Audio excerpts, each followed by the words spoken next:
the biggest party of the summer is only a couple of weeks away. And since SummerSlam is just around the corner, I started thinking to myself, we're going to be getting some new names coming up onto the main roster, whether that be from NXT, maybe AEW, maybe some returns that we haven't seen in years.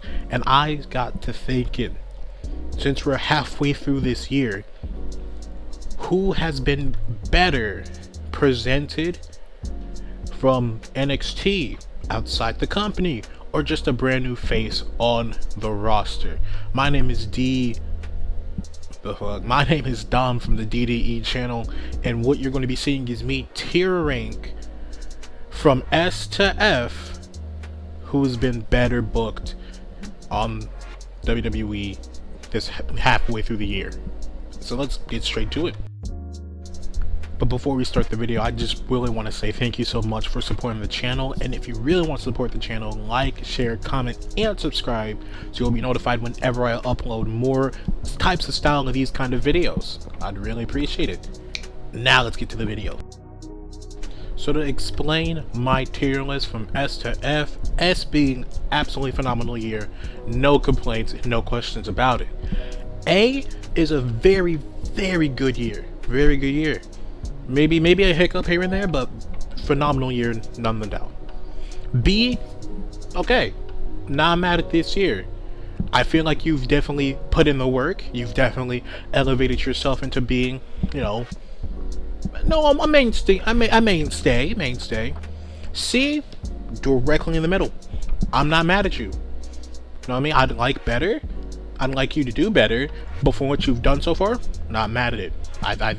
I want more, but you haven't disappointed yet. D, okay, we're getting motion. I feel like it took a little bit.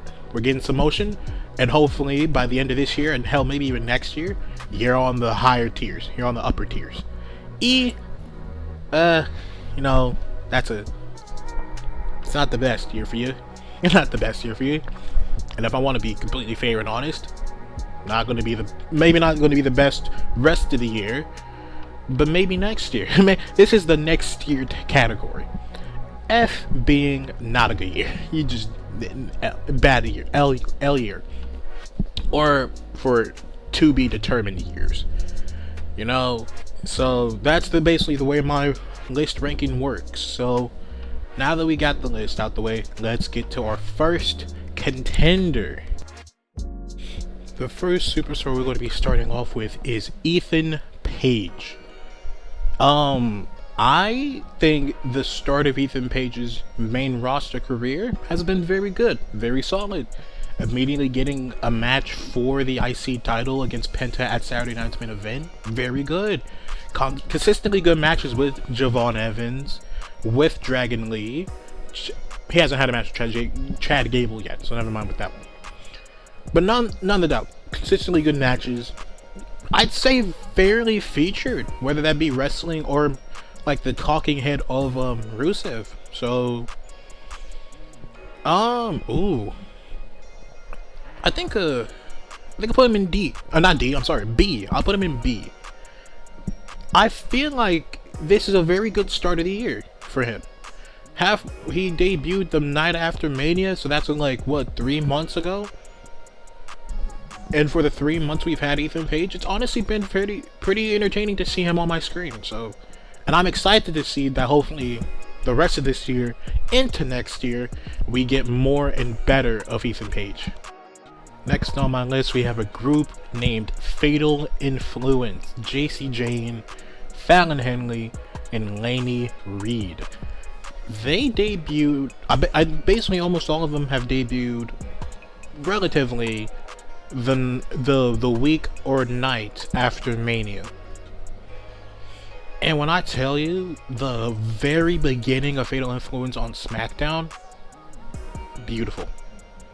They ran in on a tag team match between Charlotte and Alexa Bliss versus Paige and Brie Bella for the tag team, not for the tag team champions, but just having a match, costing the hot tag to, I think, Charlotte, or no, to Paige, taking out all 4 ladies and standing tall. JC Jane coming to have a match against Rhea Ripley that same night, getting the most heat in that building. The start of it has been amazing. They have honestly a very good potential of being tag team champions by I think what, Saturday of next week, because they're having a tag team champions match against Paige and Brie Bella. So they could very well, by the time of this video, be tag team champions by now, and I hope that's the case. However, we had a bit of a hiccup within there where they just stopped featuring them. That was very annoying. They lost to the tag team champions, which was very bad. I didn't like that. And I am taking that into consideration, but even with that consideration, I put them I think I have to put Fatal Influence in B2. You know what I mean? They've had a very good start of the year. And yeah, again, like hiccup every now and then. But I feel like hopefully done right, we might be looking at, you know, a mainstream tag team, a mainstream single star in JC Jane, and hopefully, yeah, the future of the women's division. You know what I mean? Especially, yeah, like I said, hopefully by the time of this video coming out, they'll be tag team champions. That would be a good little start, a little pushing point, if you will. The next superstar I have on my list is Jevon Evans. This is a very interesting case. And I also want to say that I haven't like just been sitting here for months and weeks like, oh, here's where I'd put them here, I'd put them here. This is more of like a first see, first rank kind of thing, where I'm like, Jevon Evans is next. Oh, huh. Where the fuck am I putting him? He had a very good start of the year, you know. He was in the Royal Rumble. That's really good. That's a good start. Was I think the Iron Man in that Royal Rumble too. He was also in the Elimination Chamber. Got eliminated first. That was very annoying. Got a WrestleMania match with Penta, Rey Mysterio, Rusev, Dragon Lee, JD McDonough for the IC title in a ladder match. You know, almost made it to the finals of King of the Ring this year. So, like, overall, if you're looking at all of those stats, good year. But at the very beginning of his debut, the feud with the Americanos, which was not the best. The feud with Kofi kind of just dropped, which was kind of upsetting.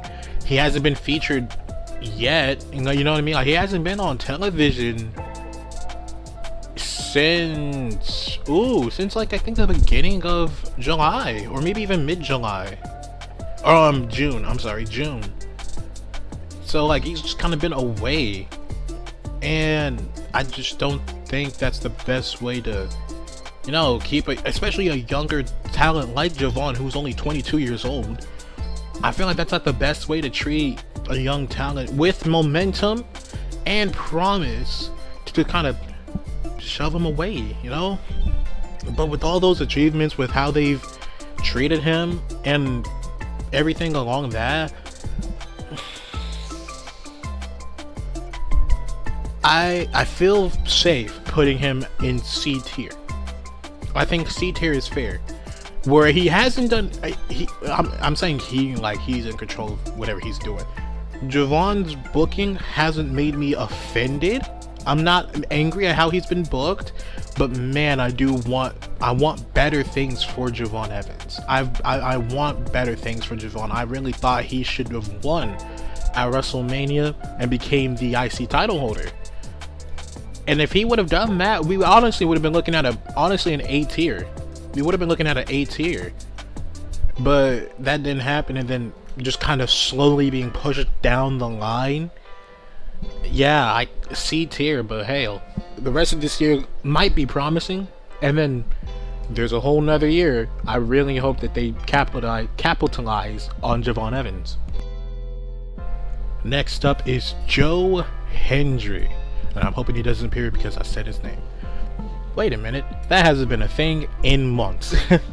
Yeah, I'm gonna be this one's going to be a very quick one. That in the next one, I saw who was next on my list. These next two are going to be very quick, and I have good justification for them. I think that I'm going to put Joe in D tier for Joe Hendry, and it's mainly because they haven't utilized him well. I feel like, yeah, he still sings. That's still a part of his gimmick, and that's great. I like the singing, but they have kind of strapped the same song to him since his debut, and they've taken away what made Joe Hendry popular, what made Joe Hendry interesting. That was in NXT, TNA, anywhere he went. If you say his name, he will appear. They haven't done that. Like, I remember, I didn't watch NXT, but I always see those clips where someone would say Joe Hendry fucking appears from a fridge. Where'd you come from? I remember someone saying, I think it was the Vanity Project that said it at one point. And Joe Hendry literally replaced one of the females. Like, literally, they said the name, the camera panned away, he panned away, and Joe Hendry was just standing there where one of the females were standing at. That was funny. It's like, I missed that. If you say his name, he will appear. They haven't done that. They haven't done that with him. Like, the music would just play and he will appear, but I miss when people would say Joe Hendry, boom, say his name, and boom, he's just there now. He's just there now. I missed that. So, D tier, a very rough start, but the crowd is still behind him. The crowd still loves him.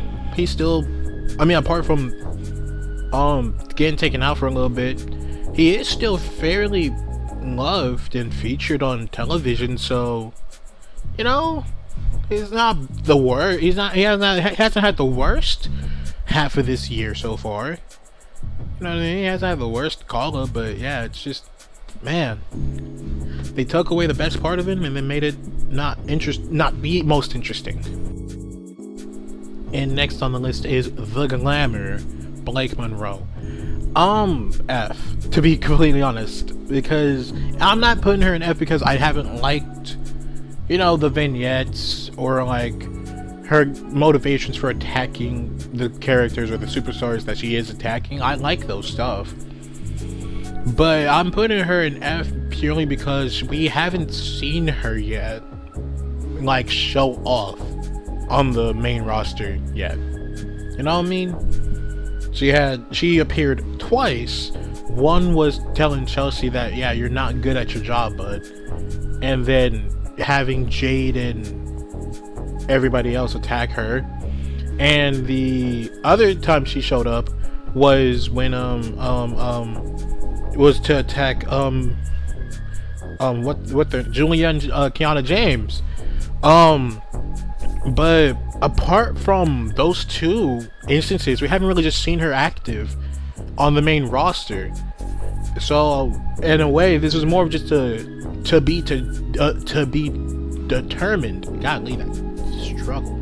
To be determined. It's more of that than just like, yeah, a terrible year for Blake Monroe. It's more of just like, I haven't seen her yet. I'd like to see her, but until I see her, I'm just gonna put her in F right now until we, get a good, like a match at least a match or two, and then like continuous storyline. But yeah. Next is on my list, Ricky Saint, the most absolute wrestler that the main roster has. He debuted later than the night after Mania. I think like a week or two later after WrestleMania, so a little bit of a later entry, if you will. But I feel like he hasn't done too much. He got to fight Cody Rhodes for not for the Undisputed Champion, but he got to fight Cody Rhodes on his first match. That's a good little jumping point. But apart from that and his Night of Champions match with Trick Williams for the United States Champion, he hasn't really done too much. You know what I mean? Hell, he wasn't even featured on last week's SmackDown. Or at least by the time this was being recorded, last week's SmackDown. But yeah, I feel like he's going to have to be put down in E. I feel like this just hasn't been the best. And again, I'm talking like he's been here for years. No, he's been here for like 2 months at most. But within those 2 months, I haven't felt like Ricky Saints is the future of the WWE. I haven't felt like he is promised to be great. And it's very weird because I like Ricky Saints. I like Ricky Starks. I think he's a great character. I think he's a great wrestler, and I feel like his character usually works, but for whatever reason on the main roster, it just hasn't really clicked with the audience yet. You know, so yeah, I think for that, I might put him in E. Just it hasn't been the best year for him. I'm positive for next year. I am positive for next year, and I really think with enough polish and enough support, he could be not main event levels just yet. We're still fairly new on the main roster, but I feel like he should at least be a heavy contender for United States IC title. And hell, if he finds himself with a partner, I think him and his partner, depending on who it is, should 100% be tag team champions. You know what I mean? Yeah, it's not the best year, not the best start of the year for you, but I said we might see some names that hasn't been in the company yet, which is why my next person is Royce Keys. Very interesting career for Royce Keys. Very interesting, like straight up. It's very interesting because he comes in at the Royal Rumble, big stage, big reveal. Honestly, a very cool reveal that I do go back to every now and then because it is. I like Royce Keys. I like Powerhouse Hobbs. It's very cool to see. But then he's not on television at all from January to the week before the WrestleMania night 1 and 2, where he wins the Andre the Giant Memorial Battle Royal, which, to be fair, it's an achievement. It's something to have on your stats, but it doesn't mean nothing though. In the grand scheme of things, means nothing. And since that point of winning Andre the Giant Memorial Battle Royal, he hasn't done all that much. There's some storylines we've woven right now. Him dealing with the bloodline and the MFTs at the point. Him, you know, him and Damien still button heads because they don't trust each other. There's some stories building with Royce Keys that I honestly do like. Especially I actually really like that bloodline segment him, Jacob, and Jimmy shared. Again, by the time this is being recorded, on last week's SmackDown.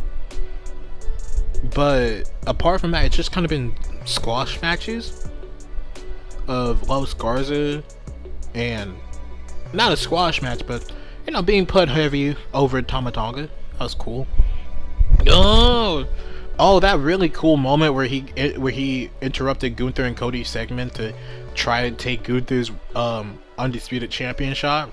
That was sick. I like that. I want more. I want that Royce Keys. That was awesome.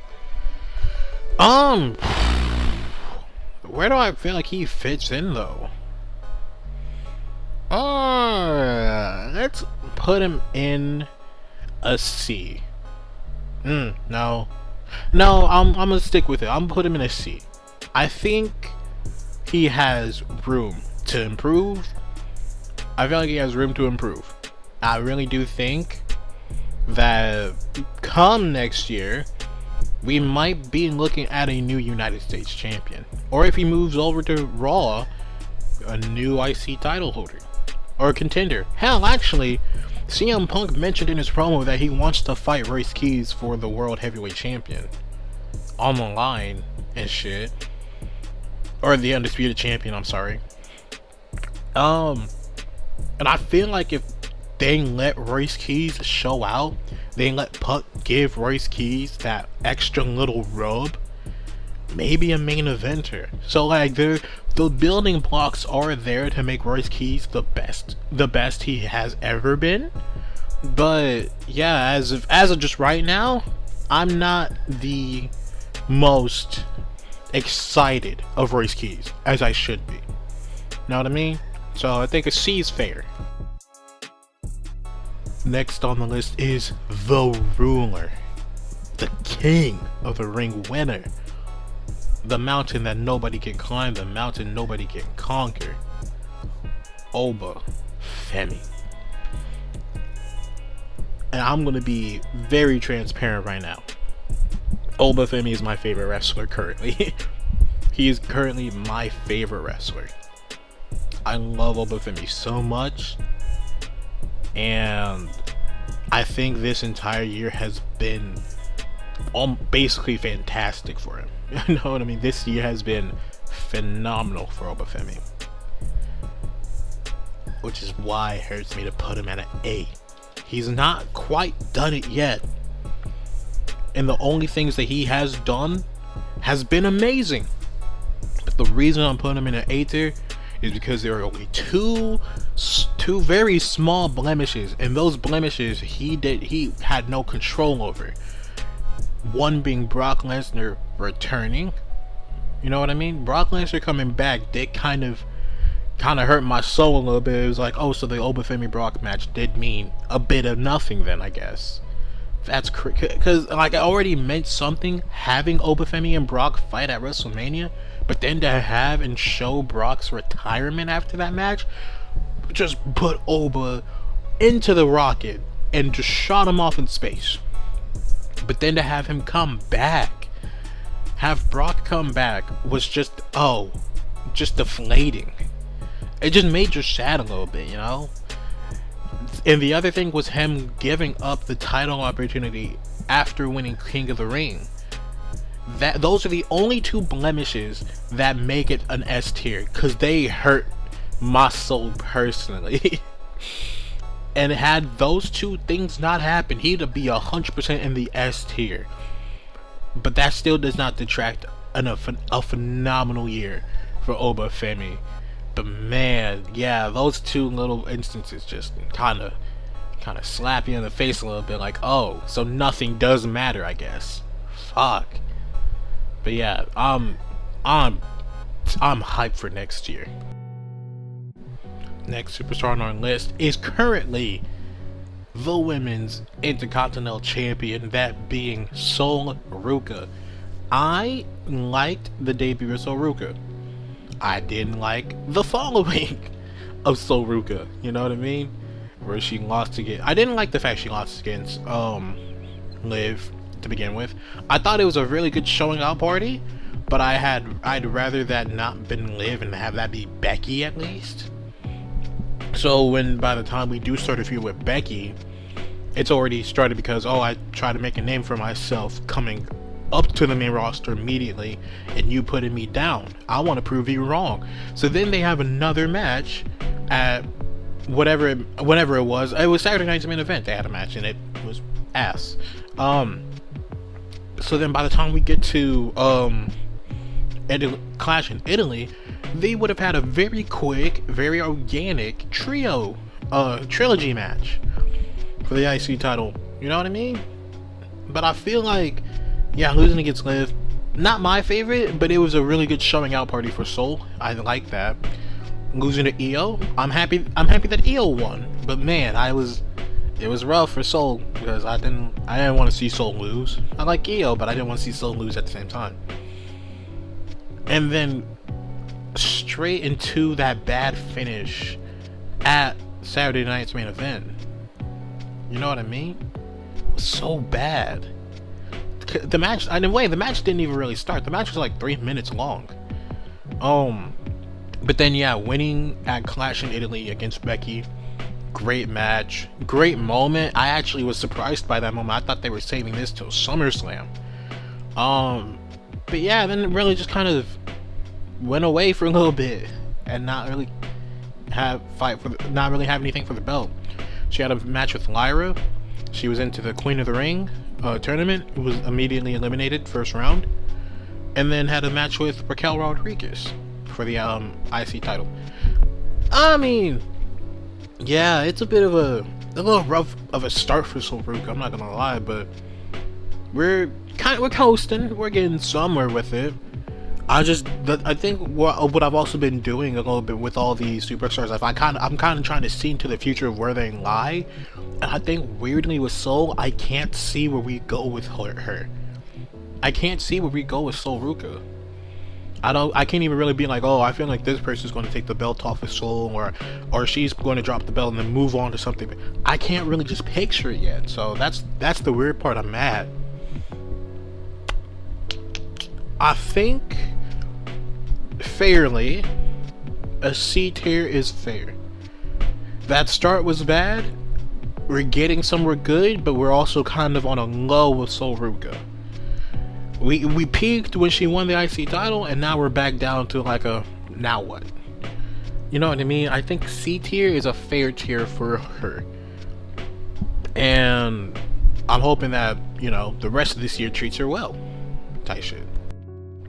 From champ to champ, the next one on our list is Trick Williams, the current the current United States champion holder.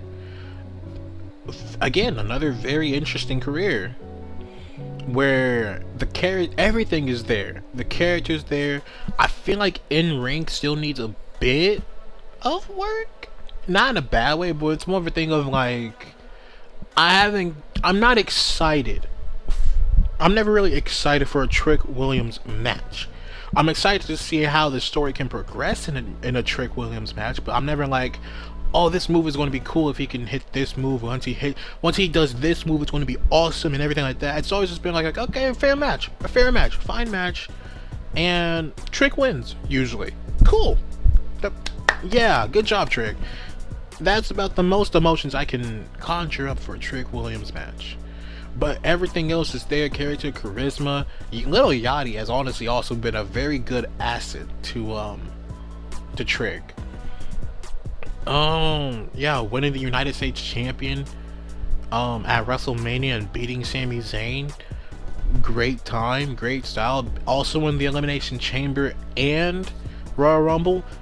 Both not the best performance of Trick, but to be involved in one of those be involved in both of those matches, let alone, is a very good like boost of promise, a boost of confidence within a company of you. What else has he? I mean, like, to be fair, he technically debuted, or technically got called up in 2025, because he was part of that Saturday night's main event to see who would be a part of the Royal Rumble match against Drew McIntyre, and he was already doing interactions with Cody, with Drew, Ilya, all those people. He was already Ray Phoenix. He was already interacting with those folks.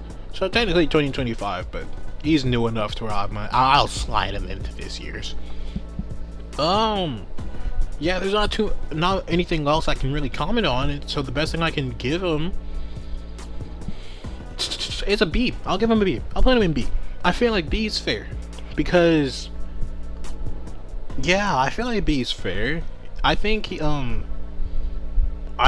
he's at a very high start, and like I said earlier with Soul Ruka, what I would like to see him do is drop the US title before Money in the Bank and win the Money in the Bank briefcase. I think that'd be awesome for Trick. Oh, that'd be so good with Yachty still being there too. If he had the Money in the Bank briefcase, Punk is now a champion, so it does partially feel like Punk still would win regardless of who he's facing. But I feel like with Punk, since he's new to the SmackDown roster, it does feel more of like a maybe Trick wins. There's a very high possibility of Trick winning here. You know what I mean? So B. I think B is fair. B is a fair spot for Trick.